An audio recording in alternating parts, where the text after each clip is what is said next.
Well, welcome back to the audio for our Cornerstones Living on Mission cohort. This is the second audio of our fourth and final cohort meeting. If you're listening to this, you've done a lot. I just want to. We're so excited that you've been a part of this journey with us, and so thankful for the work the Lord's doing. And so, this is Pastor Scott here, and with me today for this conversation are Spencer Bauer. Hey, everybody. Ashley Hendrickson. Hi. And Steph Moss. Hi, guys. And today we're going to be talking about the practical habits every Christian should be developing as they pursue living on mission globally. We talked in the previous audio about the vision for Cornerstone to be a church family that is engaged and a part of the global mission of God. And in this audio, we just want to get practical. We want to talk specifically about what are the habits that in every one of our lives that can help us to faithfully participate in the global mission of God. I think this is.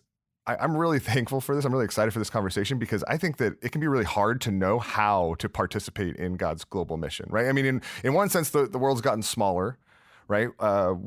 There's a lot of connections globally that are easier than they've ever been before. But at the same time, we are still located here in Los Angeles, and we have a heart for the nations, but it can sometimes be hard to know exactly how to manifest that heart and what to do about it. And so I'm excited to jump in. And so maybe Spencer, I'm just going to start with you. If we live here locally in Los Angeles, how can we participate in God's mission globally? Like where do we start?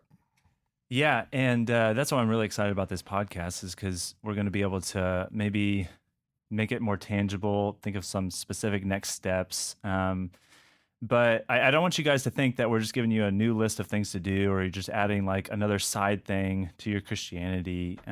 Because what I want to sit this all in is discipleship. Man, God has called you deeper into discipleship, to knowing Christ, to following Him, to becoming more like Him. And this Living on Mission cohort is part of that. It's a part of your discipleship of Jesus, just specifically looking at, especially in this session, this area of being a global Christian, a globally minded Christian. And that's really what we had hoped, that every single one of you guys going through this cohort, that, you know, no matter how you came in thinking about missions or God's heart for the world or ministry or ways to reach out to and meet the needs of our city, what that looks like. For now, one of the things that we would hope you guys walk out with is that you guys would leave as that term that I just used, a global Christian. Basically a Christian that knows God's heart to see His glory to go to all nations in the world. Somebody who sees their own personal responsibility in seeing that gospel go to all nations and are taking steps to be involved in doing that. And so if it's discipleship, then what we're really talking about is more of a lifestyle. And this is a worldview, a way of living. But like Scott said, the word lifestyle, be a global Christian, is pretty broad. It's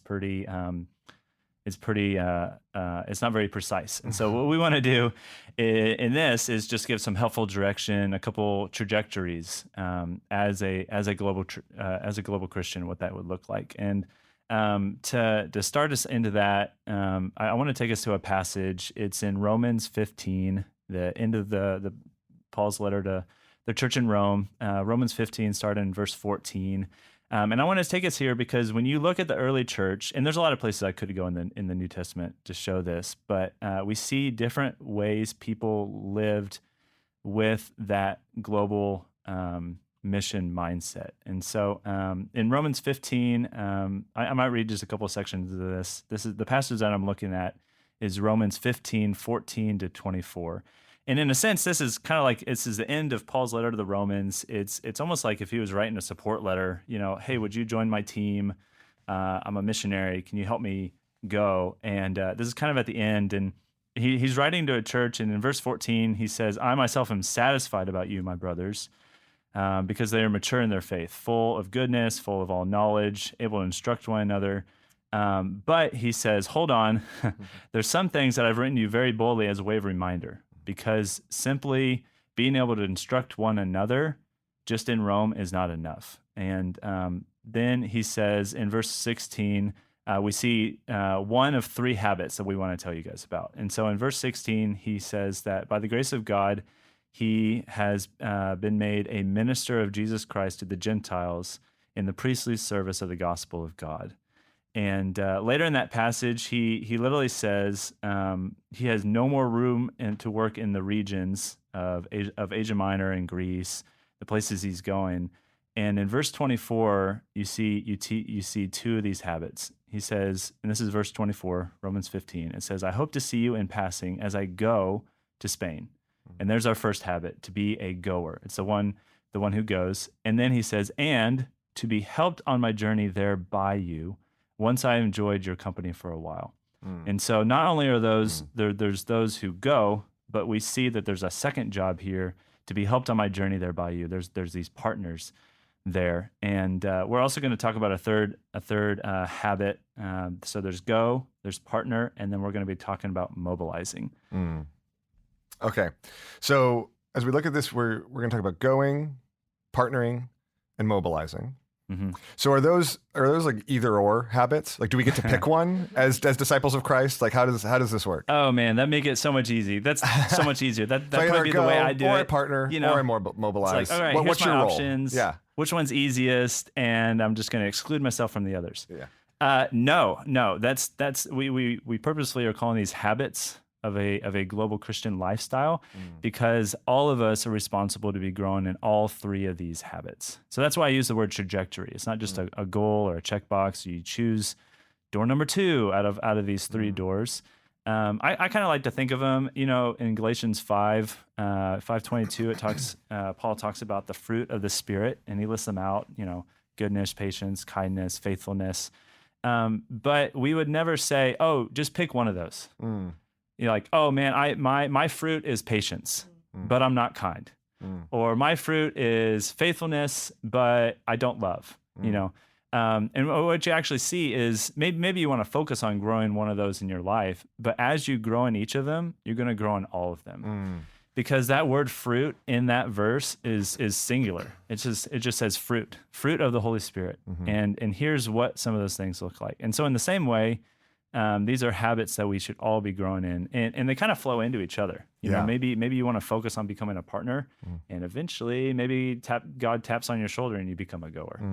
Yeah. So I'm excited about this because even to take a peek behind the curtain a little bit. When we were brainstorming this content along with some others, we wrote 15 different words we could use on the board that really summarized our call as global Christians, what it means to be a global Christian. And I'm excited to talk through these 3 because as we kind of whittled it down to something, number one, like memorable, something we can actually grab a hold of, but also something that provides a helpful summary to all the different aspects of life as a global Christian. I think that's what these are meant to be. Not kind of simple steps or check boxes like you said, but trajectories, aspects of a lifestyle that every Christian is called to live. We whittle it down to 3 in order to make Brian proud of us. And there we go. That's right. we're good to go now. But okay, sermon ready now. That's right. So this starts though with being a goer, and I think this is one, Steph, that people are like, well, that's not a habit for everybody, right? That's just that's something that a very few number of people do, and the rest of us don't.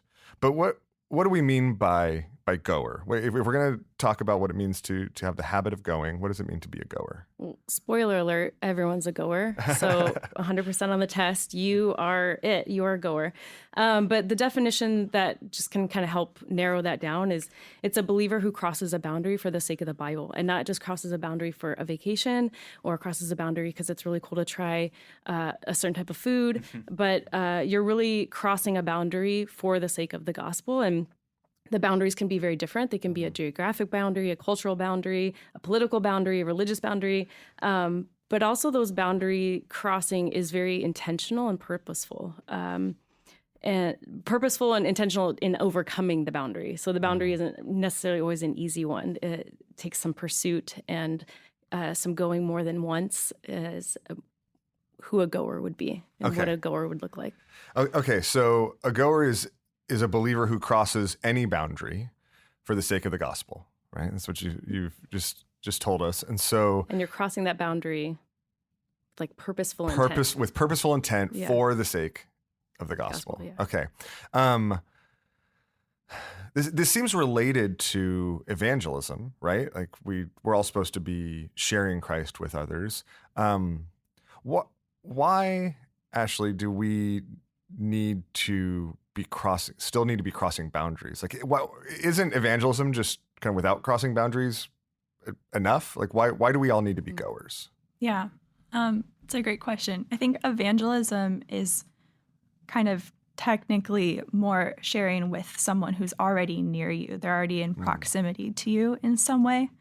But a lot of the world, not a majority, but about 42% of the world lives in places where there's really not much Christian presence. So there's no one near them who can actually share with them the gospel, share with them about who Jesus is or what he's done or their testimony or anything, really. In lots of these places, there's not access on the internet or in books or radio or different kinds of resources to learning about Jesus or learning the gospel. But normally, kind of that number of like 42% of the world that doesn't have access to the gospel is defined as people without other Christians in their communities. So it's different from just sharing the gospel with your neighbor or the person who lives across the street from you, because those people do ultimately have access to the gospel, even if they haven't decided that they want to follow Jesus. They could seek it out or someone can share it with them. But a lot of the world lives in places where it's not even an option in kind of a human or ordinary means. Yeah. I think it's such a gigantic, in one sense, overwhelming need. Yeah. Actually, before we move on, Ashley, would you mind sharing just a little bit of, this is something you're really passionate about. I know that you care deeply about the hearts and souls of those that don't yet have an opportunity to hear. Would you mind just sharing briefly about why you've become so passionate about that? Yeah. I'll try and make it succinct, but I know it's a big question that I preface with briefly, which is kind of unfair. But well, let me tell you the story of my life over the last 4 years. Yeah, that's right. That's been right. Doing. Yeah. In short, in college, I was studying international relations, so I already had these kind of cross-cultural interests, I guess, but I wasn't really practicing my faith at all. I was never really sharing with anyone. I didn't have a heart for the lost. And I went and studied abroad in another country, and the Lord really took me by surprise there. And I came to faith kind of in a little bit of a intensive way in that place. Someone had given me a book about the foundations of the gospel and just kind of like who Jesus is, why he's important, what it means to follow him. And I had been reading it kind of to satisfy their request to go through the book, but I already considered myself a believer, and I didn't really think that I was going to get much from the book. But then as I was reading it, all these things started coming up of things that I didn't agree with, or I hadn't really considered, or I didn't really understand. And I realized that I couldn't genuinely call myself a believer or someone who knew Jesus in a personal way. I just knew him like a history book. You know, Christopher Columbus sailed the ocean blue in 1492, and Jesus died and rose from the grave for my sins. Those were like at the same level for me. And so my whole worldview kind of crashed. And that was a really, really scary time for me because I didn't have I didn't know what my identity was. I didn't know what I should live my life for. I didn't know who I was or where I was going. And I felt really, really hopeless. I was also alone in a foreign country. It was just kind of a crazy situation. And I felt really, really far from God. And I knew that He was holy. And I started to have a really overwhelming sense of my own sin and of how far I was from Him. And that was just like total despair. And this happened around a time where my roommate at the time, her dad actually passed away. And so she had to leave the country. So I was just by myself, like in this tiny room in Ghana, just like wrestling with the Lord and so many other things and trying to understand what was true and what I should actually live my life for. And yeah, I guess to make a long story short, I really love the story of Isaiah, actually. It's hard for me to describe this experience, but there's a passage in Isaiah where he has a vision or a dream or something, and he sees God in his temple, and all the angels are flying around, and they're like, holy, holy, holy is the Lord of hosts. And Isaiah just feels completely naked, like just stripped bare. And he says, woe is me, for I am an unclean man, and I live amongst a people of unclean lips. And that was something that I felt really tangibly, like I'm so unclean, and everyone around me is so unclean, like their lives are so futile. If God is the source of goodness and they can't come near Him because of their sin, then we all have nothing. And yeah, I just felt that so tangibly. And time went on, and I came to believe that Jesus was real, that He did die for my sins, that I could be reconciled to God through Him. And so that like personally brought me so much assurance and purpose in my life. But having had the previous experience of the before knowing Jesus, but knowing your sin and knowing how holy He is, not having the answer yet, like that was the worst experience of my life, which God graciously gave me to meet Him. But that has always just kind of given me a very palpable sense of the lostness that's around me in the world. Yeah. Thank you so much. Thanks Yeah. for sharing, Ashley. Maybe a little long, but It's all right. It's all right. Yeah, no, it's actually really powerful to even hear that, because you think about just the state that you were in before you knew Jesus and just how much hope. I mean, Easter is coming up very soon right now as we're recording this, and just think about the hope that we have in the resurrection. And it just, I think I agree with you. You just think about like how much God has saved you from hopelessness. And then you start to think about the people on the other side of the world who don't have access to the gospel and they don't have that hope. And so what a motivation we have to bring them the gospel. Yeah. it's just your own experience of the Lord, I think. Yeah.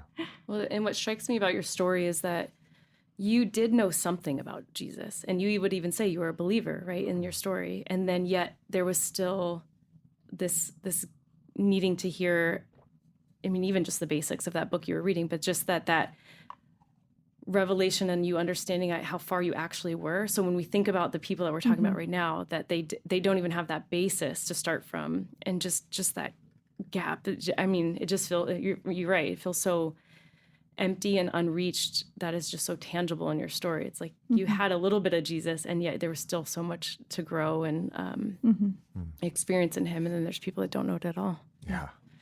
Yeah. So I mean, so in a world with almost 8 billion people at this point, like there is a desperate need for lots and lots of goers, lots and lots of people to cross boundaries, as there always has been throughout all of history, people to cross boundaries for the sake of the gospel. So what does that practically look like then? It practically looks like doing whatever we can to help the gospel get there. You know, it even makes me think of like the plant podcast we had in the last session, where we talked about, you know, like not only do we need to articulate the information of the gospel, this message, but there's an invitation, there's a response to it that, like you're even talking about, which there's a lot of people even around us right now who like they have access to the gospel. And that's kind of what Ashley is talking about. Like maybe they're not following Jesus, but they could learn more about him if they wanted to. There's a church they could go to. But what we're talking about with the unreached is they don't even have the articulate. They don't even have the information of the gospel. They couldn't even say no to Jesus if they wanted to, unless there's somebody that goes to them. And yeah. So okay. So what does that? Yeah, what does that look like for us to be a goer then? Yeah. So I think there's basically two ways that we can be a goer. We can be a goer there, and then we can be a goer here. So talk about there and here. So let me maybe just to talk about the first one a little bit. Going there. That's typically what we think of when we think of like missions or a missionary, somebody who's crossing an ocean, going to another place, and even just thinking about what Ashley was just saying. It makes me think of a quote by Hudson Taylor, who was a missionary to China. He said, "It will not do to say you have no special call to go overseas. With these facts before you, man, there's a world without hope, without the gospel, with great needs, especially spiritual needs. With these facts before you and the clear command of the Lord Jesus to go, you need rather to ascertain whether you have a special call to stay at home." And so I think for all of us, it's like, man, this is the reality. If the Bible is true and we believe it, then there are people who don't have the good news and need it. So I think a great place to start with going there is to go short term. There's great global partners through our church and different mission agencies that's all they do. They think about how we can send people there really well.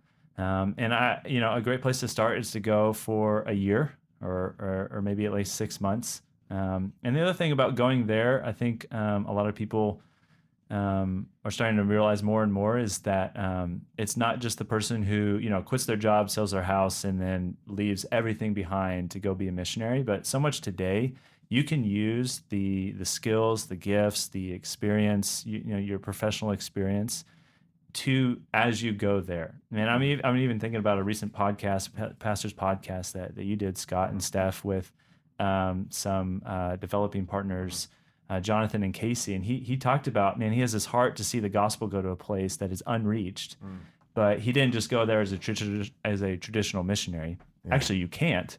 And so what he is utilizing is his experience as a doctor and his training as a doctor to be able to go meet physical and spiritual needs in that place. Yeah, I mean, I think that's so powerful, right? Because I think that in a lot of ways, that's going to be the future face of going there, right? Especially from here, most of the places where the gospel is most desperately needed, we can't go as missionaries, right? We can't go as people that are just showing up with the express purpose of sharing the gospel with people.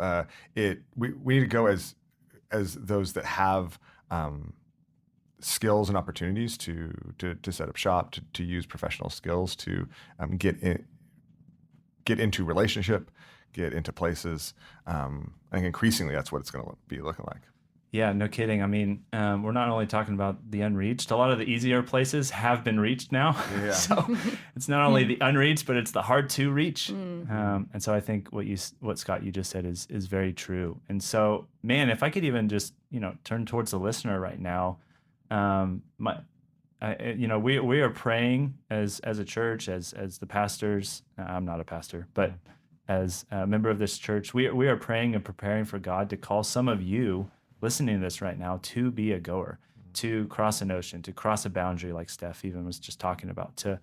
And man, it would bring us great joy and a good bit of sadness to send you out, but it would bring us great joy to continue the great legacy of this church, just like Jim even talked about in the history section, to send you out of our church community and launch some of you overseas for the sake of the gospel. And so, man, I think a lot of this content and podcasts, it can just be a way to take in more information. But even most recently, God has been reminding me that all of this podcast and these tools are really ways for us to be able to connect with Him. And so maybe this looks like for you right now to pause this and not just be thinking about missions and how to do it well or God's heart for the world, but to pause it and pray to God and start to pray that God would raise up laborers to go to some of these places and maybe he is calling you to be one of those people.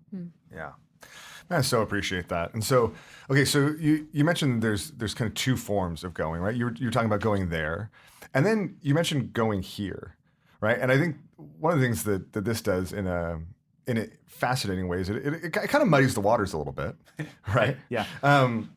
But we are living in a really unique time and place in 21st century Los Angeles, West Los Angeles, right, where so many people from hard to reach places are coming here and have come here and are living in our neighborhoods and in our city and have kids that are going to our kids' school. And there's so much. I mean, we do need to go there, crossing an ocean and start new churches and things like that. But there are all sorts of opportunities right here to cross boundaries. And I think that this is where sometimes I think a lot of us can't imagine crossing a ocean because we haven't built habits of crossing maybe even smaller barriers here locally. And I think this is where this habit begins, right? If you all of a sudden develop 2, 3, 4, 5 friendships with families from a certain country or a certain region of the world, all of a sudden if you're living among them here, living among them there feels like a smaller step, right? Then, and there's huge needs right here. And I think one of the things about being a goer there and here is that it also causes us to evaluate the questions about why we stay or why we leave, right? This is a place where lots of people relocate. They relocate here from other places. They relocate from here to other places all the time. It's constant. And I think when we take the mission of God seriously, it's not necessarily determinative, right? I mean, there's all sorts of different factors in your life that may determine why you stay or why you go. But a huge component of that question of, am I going to stay and do so intentionally, strategically, for the sake of the mission of God, for the sake of the spread of the gospel among the nations? Or am I going to relocate myself? If so, am I going to do so intentionally, purposely, with as a part of living out the mission of God and is in reaching the nations? Comes by simply asking these questions about what does it mean for me to live a life as a goer, as one who is intentionally crossing boundaries for the sake of the gospel. And I think that is a question that every one of us not only needs to be asking once. And this is the other thing. I think most of us, and I feel like this at this stage in my life, I'm like, oh, so you want me to ask that question more than once, right? More than at 22 or 25, right? Or 27. Like I'm like, oh, I asked that question and I answered it, right? Because like, no, in every season of life, how am I continuing to live out my identity as one who's been sent, as an ambassador, and not both to the people around me and to the people that God has given me the opportunity to cross boundaries for the sake of. You know what I never thought of till right now when you were sharing is how often people in LA complain about that exact example you gave. There's so many people that move in here, but then they only move in for a short amount of time, or they're moving from a country I don't know, and the language barrier. And so then it's so hard to build community because you're not sure if they're going to leave or if I'm going to leave. And I can't make friends because then they all go somewhere. And it's like that. It's one of the chief complaints I hear about building community here. And it's like, but it's also the exact thing of the going here that is kind of unique time in this time of mission. Okay, so before we move on, I want to go to partner and want to talk a little bit more about this. But before we do, we talked about going there and going here.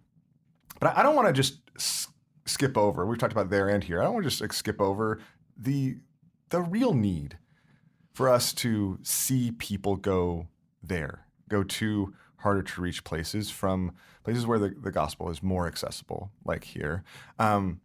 Ashley, but before we move on, why should we all be just before the Lord considering and praying about going there, going to other places in the world for the sake of the gospel? Yeah. It's a great question because there's certain like challenges or barriers in going there. It's not always straightforward. You don't know exactly where would I live? What would I do?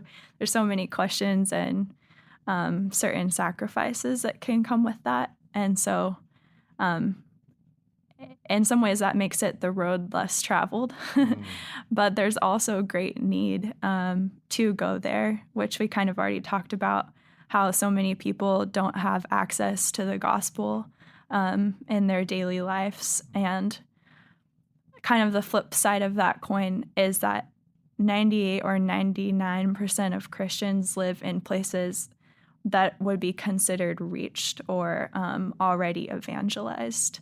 So most of us live near other people that are like us, which makes sense.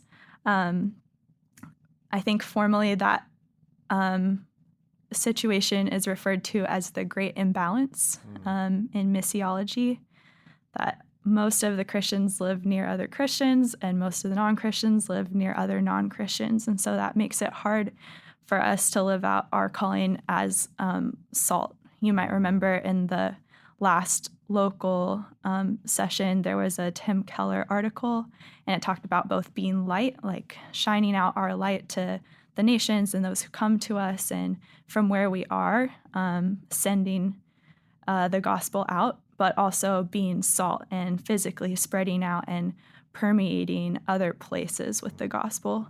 And yeah, that's just something that is a part of our identity and is necessary to be able to reach every tribe and tongue and nation with the gospel.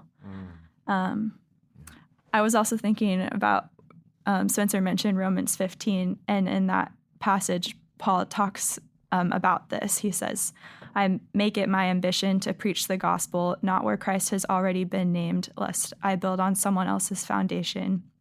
But as it is written, those who have never been told of him will see, and those who have never heard will understand.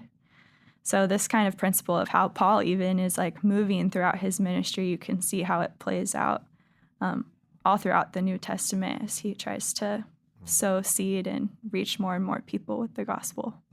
So, okay, so we've talked about the habit of going at some length, and secondly, we talked about the habit of partnering. So what do we mean by, I mean, you mentioned it, Ashley, what do we mean by partnering? What is that habit?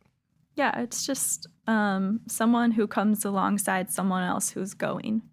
So whether you're going here or going there, we can't do these things alone. And we can all come alongside other people who are living out God's mission in respect to their callings and skills and the gifts and passions that God has given them. So it's just co-laboring with one another for the sake of the name. I love that, right? It's a picture that we're not called to do this alone, Yeah. right? And so we partner as goers, and we partner with goers. So why is this unique habit of partnering important? Well, I mean, a goer can't go unless they're sent and somebody sends them. And I think when we heard Ashley talk a little bit about going sometimes can be hard and challenging and lonely. Can you imagine not being sent or supported by somebody else in that going? And I think partnership is encouraging and it's support. We see the examples in the Bible of writing back to the church that sent you and back to the people, you said co-laborers, your fellow brothers and sisters in Christ who know what you're going through and they're equally doing the work as well. And that partnership habit is so key to not burn out and do it alone. We are the body of Christ. And so naturally, I think there's a partnership in that. But there's also this partnership idea of it's mutual, right? It's not just us sending people across the world. There are also believers across the world that are discipling and making disciples and evangelizing and carrying out the mission. And we are doing that work, kingdom work with them from across the globe. And so there's this yeah, just kind of living in a time where mission isn't just so one directional anymore, and we can mutually be an encouragement to one another. We do this a lot with our partnerships here at Cornerstone. We have we'll bring our partners over here. They'll speak, they share, they teach. We pray for one another, and vice versa. Not just that we go and are sent there, but sometimes doing classes online with them and sharing content they have encourages us in our walk here, and vice versa. And so it's a mutual partnership, and I think that's fairly new in modern mission kind of framework. I think for some people that it's not just a one-sided sending. Yeah, I mean, I love that because you're talking about I love the mutual picture of that partnering that you're painting, because it goes so many different directions. I think sometimes when you say, oh well, if people can't go unless they're sent, then look, we're either a goer or a sender, right? But it's not that simple. I mean, if this is friendship, if it's a relationship, that's like saying you only have one friend, right? Like, hey, yeah, I'm a friend, but I'm only that only goes one direction. Well, no, there's partnership works a whole host of different directions. Some of it's locally, right? Some of it's helping others near you cross borders cross boundaries in your city. Some of it is partnering with others as they cross boundaries across the globe. Some of it is partnering and benefiting from those who are ministering across the globe as they encourage you as you're striving to cross a boundary locally, right? Like it goes all these different directions, and that's where I think the partnership you describe is so rich. It's such a beautiful picture. Yeah, I really like that too, because it's almost like I can be a vicarious goer. It's like I'm only one person. I can only go in one place at a time. At least for a season. Maybe I'm going here, and then later I'm going to go there. Yeah. But I can only be in one place at one time. But as a partner, then I feel like I get to have a hand in another part of the world that God has grown my heart for. But I'm not going there. But through partnering with somebody who is going, then I get a piece of that. It kind of makes me think of the end of Philippians. I'm pretty sure it's probably chapter 4, where Paul talks about the joy.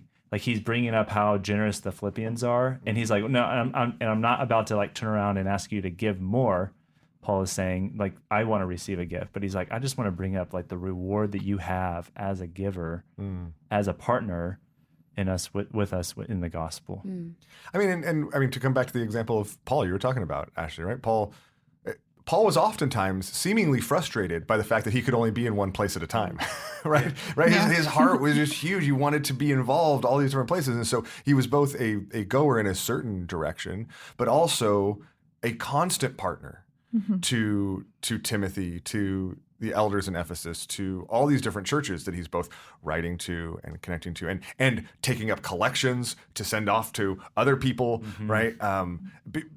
Constantly working as a partner and a goer simultaneously. But if he was just a goer and not a partner, his life and ministry, the work that the Lord wanted to do, would be completely limited to his physical presence. Yeah. Like you said, but we get this incredible privilege of getting to both be in a place and a part of what God is doing in all sorts of other places. And being a partner helps you be a better goer. And that's kind of what you were talking about earlier, Steph, of it being mutual. Man, missions is not just one directional, which, maybe a couple hundred years ago, the thinking was maybe not partner, but it was more go and send. Hey, William Carey is going to India, and those in England are going to create the means in order to send him there. But we're living in a world now where it's not so cut and dry, where it's Western missionaries are going to the East. But I love this idea of this mutuality, where it's not a one directional thing, but we also get to receive as other people in other places partner with us to help us better go here in LA. And it makes me think of Pastor Jose. We sent him down to Guatemala and I think one other country, with Enlace, and thinking his purpose was, hey, Cornerstone in LA, we want to partner with churches in Central America and Guatemala as they go there. And he came back, and he's come back with some ideas. And it's man, we could apply those same ideas here in LA And I don't know if we would have come up with that idea or had an idea of how to do that so well if we didn't have that partnership within Lost Sight. Absolutely. Yeah. Okay, so Steph, I mean, this is something you've thought about a lot, right? love Coordinating this. our partnerships and helping us as a church family to be good partners. How do we do that with more wisdom, with more grace as we engage with people? Yeah, I mean, even as a listener, if you're listening, you probably picked up on a few key words, right? So there used to be things like go and send, but then it was like, well, if I send, am I a sender that sends through money, or am I a sender that sends through prayer? And we specifically put together this partner word, right, which collects all of those together. And that's what we do here at Cornerstone with our partners. It's a combination of, yes, being a prayer partner and not just kind of a general praying for a region. It could be that, but it's also when partners send their newsletters to us that we're actually praying for the specific needs that they share. And then, and also praying for global movements in the regions that they're serving. And of course, we need to give and take up collections just like they did in the Bible and like send people so that they're financially supported so they can survive and thrive wherever they're sent. One that I care a lot about is the word just being a friend. These are fellow brothers and sisters in Christ, and you have to know them to, I think, intimately pray for them and care about where they are. You have, just knowing even what's going on in their families or where they're at, their birthdays, their anniversaries, things that are going on in their lives, knowing the work intimately, just, again, being a friend. And I love that you guys pointed that out, that it's like after he left, he still was like writing his buddies, maybe for accountability, but also just connection. And that's what we are in. This faith is one of relationship, right? And brotherhood. And so it's just befriending our partners, remembering them outside of just the newsletters, but texting them, writing them, sending cards, and then visiting and actually going to see a partner. Or a partnership is visiting, right? It's actually, if you can go in person, and whether it's our short-term trips that we do here at the church, which are more like 1 week to 2 week, the little bit mid 6 months to a year, but more like, just, I know like Scott has an idea. He's going to be passing through a region that one of our partners is in. He'll get to go visit one of our partners just in fellowship to befriend them. I mean, our church family goes all over the world for all sorts of different reasons. Maybe it's a work trip, maybe it's a vacation, maybe it's are there brothers and sisters or partners there that you could just stop in, visit, like spend some time with, right? Upgrade your vacation. There you go. That's what the encouragement is. And Sarah You're and going Spencer. there, you're just gonna sit on a beach somewhere. No, upgrade your vacation. Go visit a partner. For the record, I don't mean to put out vacation, and that type of rest is really important and is good. But I think even just asking the question, right, of where am I going to be, right, and how do the places of where I am maybe overlap with brothers and sisters, partners in the gospel, and for the sake of that type of relationship. Yeah. I think sometimes we're like, oh, well, I sent them the money, like they don't want me to stop by, right? But I don't. They do. They do. Exactly. Yeah. And I think even like with our short-term teams, we do equipping. So we've read through books like When Helping Hurts and Short-Term Missions, Serving with Eyes Wide Open. So we always do trainings too, so that when we partner, we're partnering well and we're doing healthy partnership and kind of undoing some of the stereotypical things that maybe don't support healthy, thriving, long-term partnership. And so a lot of our teams have been through that content and have seen how it's really helped them be a partner beyond that trip even. So when they come back, what does it look like to continue to partner and befriend and pray and give? And visit again. Yeah. Now you got me thinking about vacations. I'm like, do you know how close Kevin and Leilani are to Bali? There we go. I was just gonna say Sarah and Spencer could show them how to get there with points too. With points. All right. So okay. So we've talked about being a goer. We've talked about being a partner, and finally, the third habit trajectory you talked about, Spencer, was being a mobilizer. So being someone who mobilizes others for the work of going and partnering. What do you mean by that? Yeah. So when you think of the word mobilize, I just think about the definition of that being get people moving. And so I think a mobilizer is one who multiplies, who brings into use the goers and the partners. Because, man, we need more people to join us in this work. And that's what God has called them to do. Yeah. Okay. So Ashley, why is this a third habit that we all should be striving to grow in? Why isn't it just two habits? Why don't we just where you're a goer and you're a partner? Why this third one of mobilizing?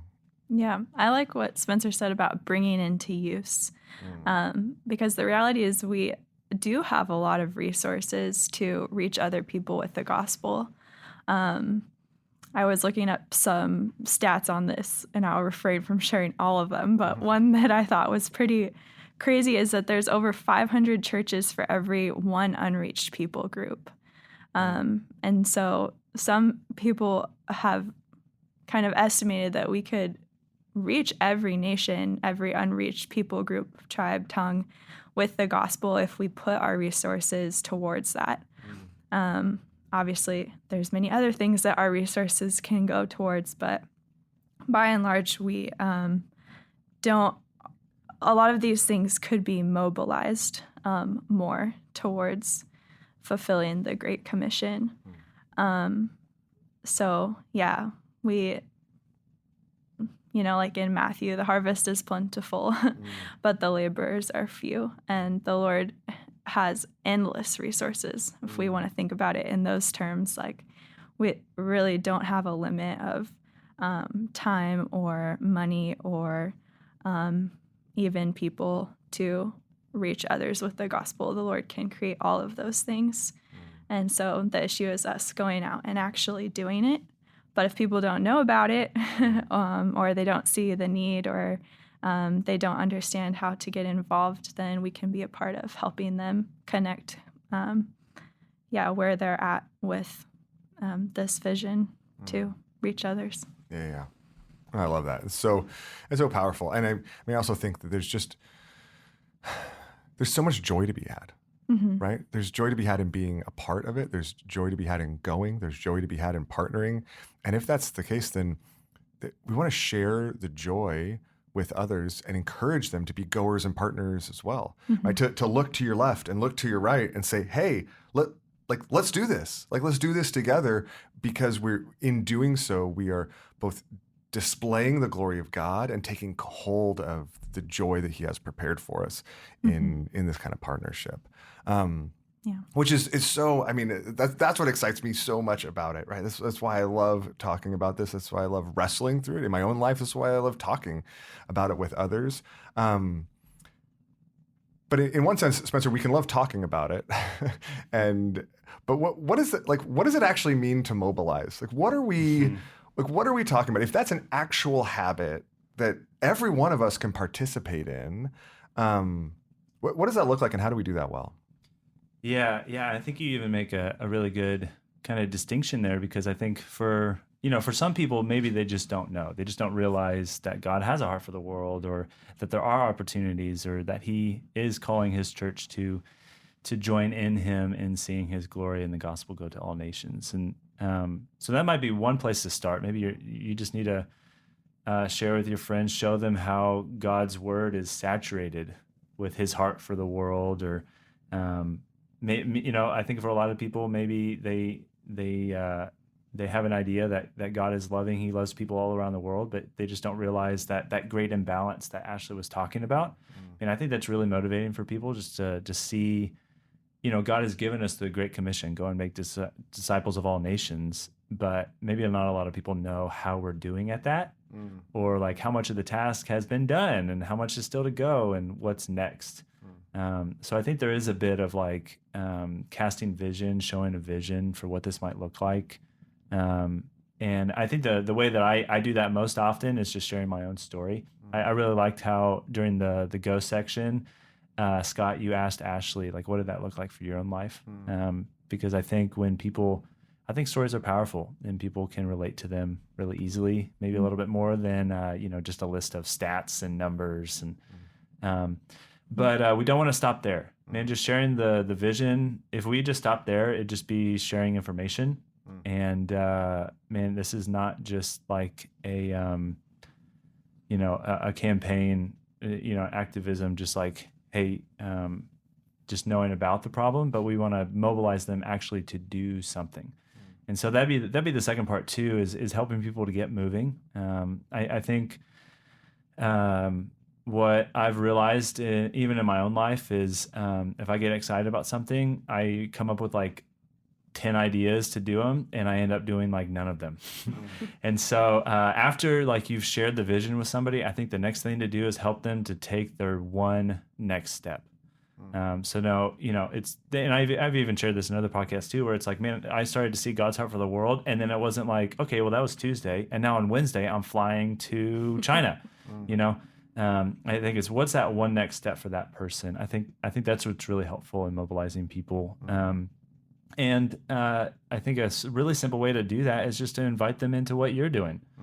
Man, you are pursuing being a goer. You are pursuing being a more faithful partner, and just invite them in to do that with you. I mean, Scott or Steph even mentioned earlier, just like that accountability that a partnership has. And I think that the same thing is happening with the mobilizer. Man, we want to be faithful to be goers and partners.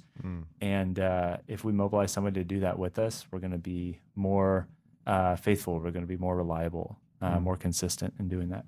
It's less scary when you do it with somebody else too. You're like, oh wait, I guess this is, I can do this. They're doing it, and when you go with someone where they serve or hearing their story, it just makes it more real, and it's not a textbook anymore.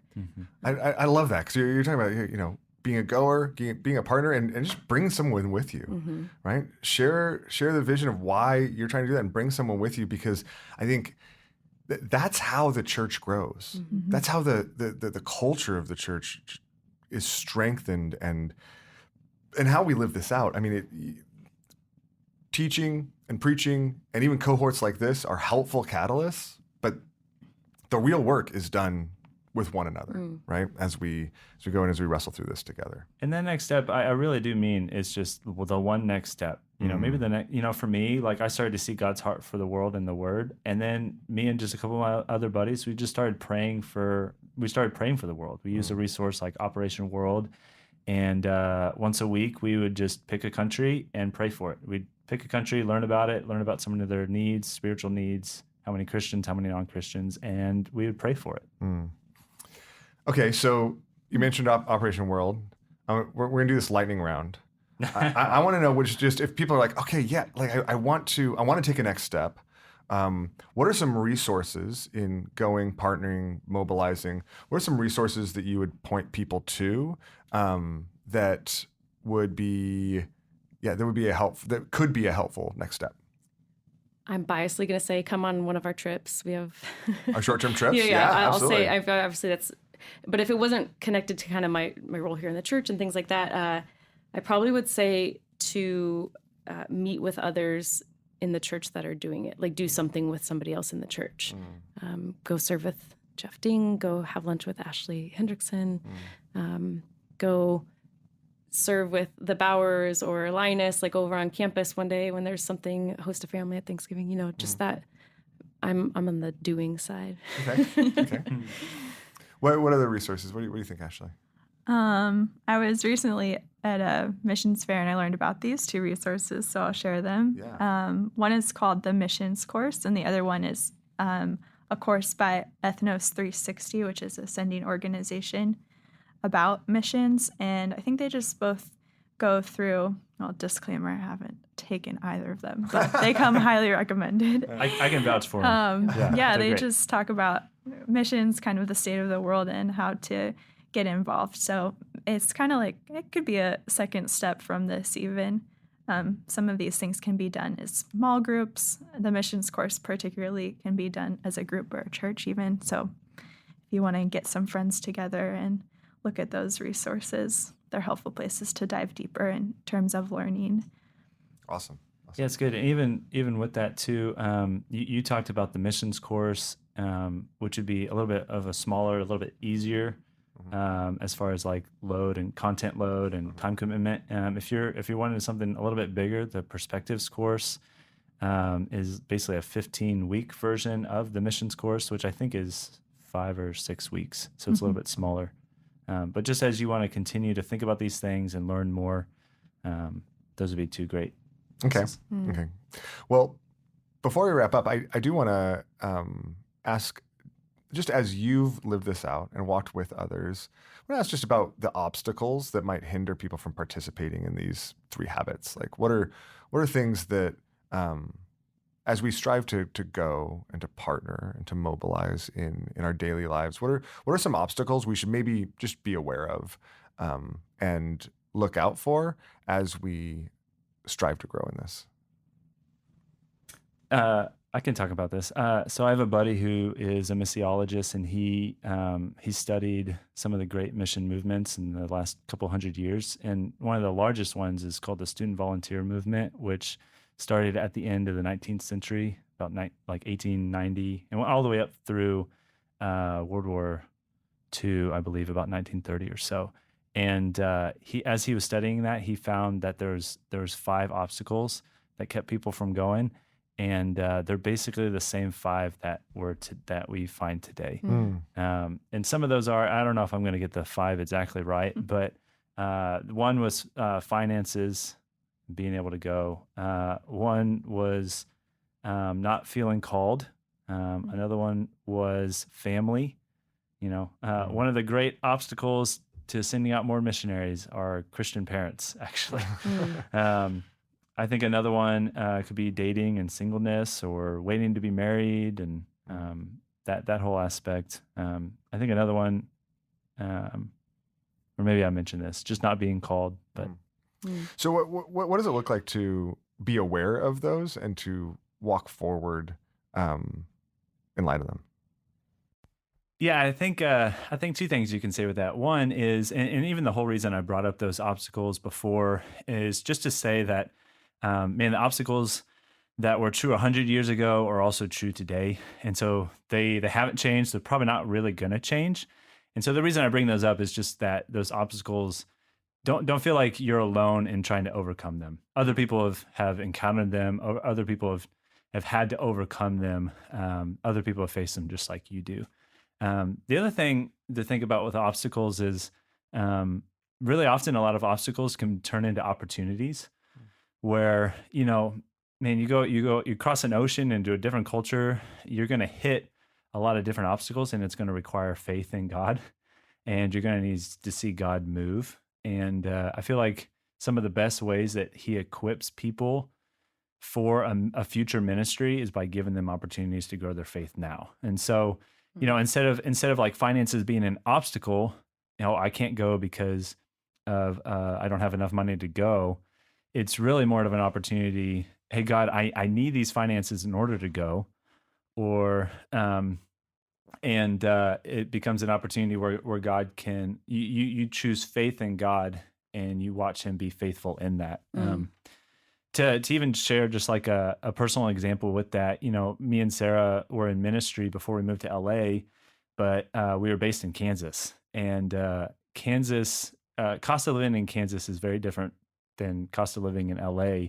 And so in many ways, raising our support goal went up when we came to LA.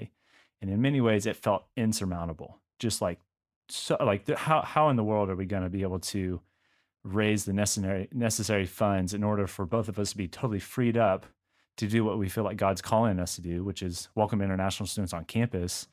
How are we going to do that? And I'm pretty sure Sarah was the one that came up with this idea, or the Holy Spirit put it on her mind. But she said, "Hey, Spencer, what if we started praying for 100% in 100 days?"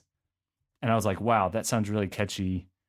And then we didn't just sit on our hands; like we worked really hard. But there's our side of the table we could do, of what we could do, and then there's the other side where God was working in people's hearts to give and to join and to pray with us. And actually, we got to day 99, and a guy was supposed to get back to us about him and his wife had talked about it, about joining our team, and we just played phone tag. Like, he called us, I missed it, I called him back, he missed it, and so it on the day, literally the morning of day 100, he called us back and he joined our team and we hit 100%. Oh my goodness. And so it was like this really timely thing, like where God was like, hey, you didn't pray for 100% in 99 days. Like it just felt so poignant. Like God was making the point, like, hey, you raised 100% in 100 days because you prayed for it, and it was my doing.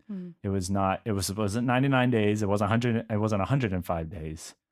And so I think with a lot of these obstacles, just like we're trusting God to, when you go overseas, and you're in that place where not very many people have heard about Jesus, and when they do, they have a lot of obstacles that they need to work through.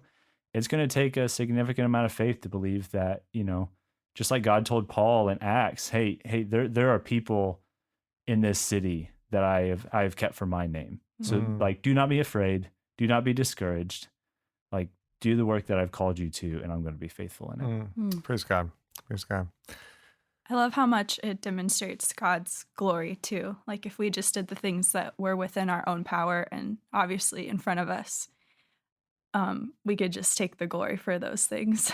But when the Lord really has to provide for us and show up for us, other people notice that, and you can share stories like the one you just did. And yeah, it really honors him. That's so powerful. What really struck me was I've heard some of these same barriers, even just in people in our church trying to come on, for short-term teams. Some of the same 5 you listed are definitely things I hear. And I think I was a little bit shocked that they were the same 100 years later, because you think of how much technology has changed and allowed us to reach different continents so much more easily. And those barriers, you just would think, well, hey, now that I can get there, who cares if I can't, about finances or other things, like there's a way now. But I really started, what struck me is maybe the reason why it's the same 100 years later is because it's really an issue of the heart, right? You think about what all those barriers are, things that we can control, or that things that bring us comfort. And when we don't know what it's going to look like, that comfort and that fear sets in, and that inability to control our own life and our own destiny and our own next step, which all requires faith. And that's why I think I love how we talked about this in the sense of like habits, right? These are habits about a part of our faith walk, and they're your spiritual discipline, and not just one life opportunity reserved for one person, but when it becomes part of our habits and our heart position and the growth that God's doing inside of us, I think that's what can maybe break through some of those barriers, turning them into opportunities. But you have to be open to that. But yeah, what hasn't changed in 100 years is probably our prideful idols of comfort and wanting to be in control, and all those things are scary. So yeah, it's just, I resonate with some of them. Well, I love the kind of recasting of obstacles as opportunities. I think that's so powerful. I think it's probably a helpful place to leave us, I think, as you consider the entire Living on Mission cohort that we've talked about over the last few months, as you consider everything that you've learned, everything you've thought about, even the burdens the Lord's put on your heart, and the obstacles that might keep you from there. I think even recasting those as opportunities for God to work in surprising ways, opportunities for him to display his glory, like you said, Ashley, opportunities for him to show that he is real and he is working and he's present. So thanks, you guys. Thanks for all your help on this. Thanks for taking the time. Really appreciate it. And thank you all for listening. Thanks for being a part of the cohort. We love you.